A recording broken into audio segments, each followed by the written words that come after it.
नमस्कार, मैं हूं नीलू।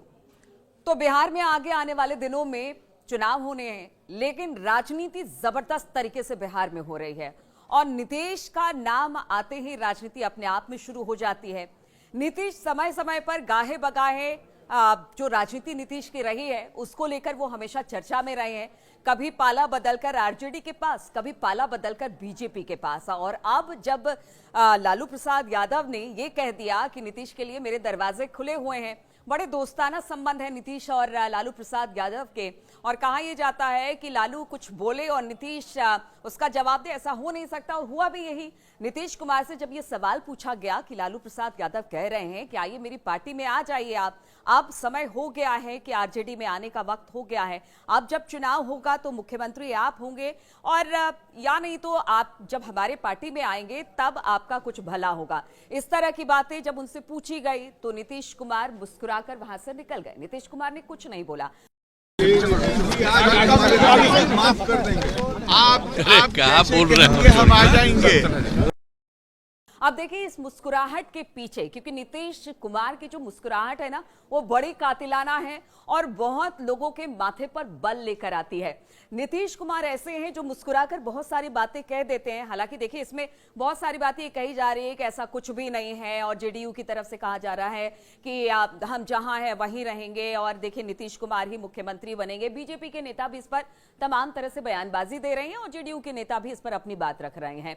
और जहां तक बात आरजेडी की है, हमने सुना कि तेजस्वी ने भी कहा कि अगर चचा आना चाहते हैं तो इसमें क्या दिक्कत है, चचा आ सकते हैं हमारी पार्टी में, और अगर यहां पर आएंगे हम दोनों मिलकर काम अच्छा कर रहे थे, एक बार फिर से अच्छा काम करेंगे।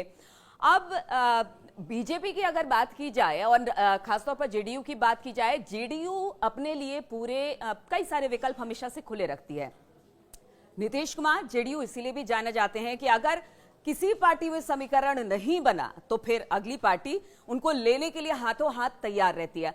अब ऐसे में कहा यह जा रहा है कि महाराष्ट्र इलेक्शन में जिस तरह से शिंदे की अगुवाई में चुनाव लड़ा गया, लेकिन जब बात मुख्यमंत्री बनाने की आई तो बीजेपी ने फडणवीस को चुना।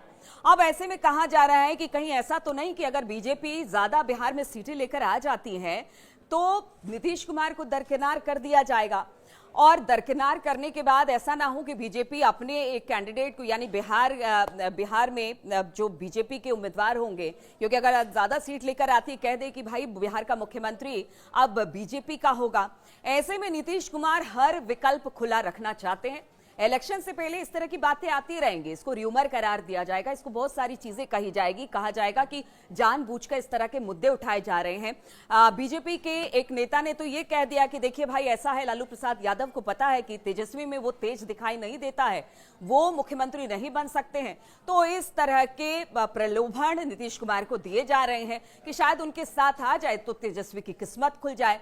देखिए आप सुने होंगे कि एक ऐसा भी बैल होता है जिसको लास्ट में कसाई भी नहीं ले जाता है, तो वैसे ही बैल अब ये लोग हो गए।